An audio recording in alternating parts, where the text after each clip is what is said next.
Буду готовить дораяки – японские оладьи с начинкой, которые очень аппетитно смотрятся на картинках. Проверим их на вкус. В миску разбиваю 2 яйца. Добавляю 40 грамм сахара, 1 столовую ложку меда, половину чайной ложки ванилина. Все перемешиваем до растворения сахара.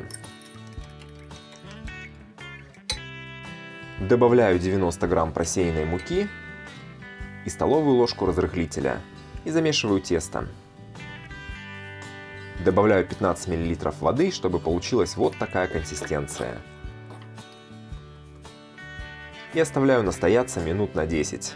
Ставлю сковороду на маленький нагрев, 2 из 10 на моей плитке, и выливаю тесто равными порциями, чтобы оладьи получились одинаковыми. Как только поверхность покроется маленькими пузырями, переворачиваем на другую сторону и жарим чуть меньше минуты. Важно, чтобы края оставались слегка липкими, иначе вам не удастся залепить начинку внутрь. Сразу же приступаем к наполнению. Намазываю ложкой на блинчик немного шоколадной пастой и равномерно распределяю ее по центральной части.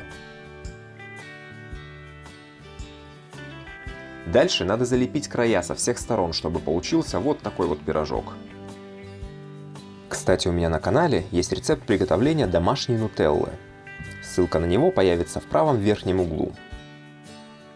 Рецепт в целом неплохой, оладьи получаются красивыми и вкусными, но с начинкой я бы не заморачивался. А шоколадную пасту или что-то еще всегда можно намазать сверху. Но это мое дилетантское мнение. Поддержите канал лайком и подпиской. Вам не сложно, а каналу будет огромная польза. До новых встреч на дилетантской кухне.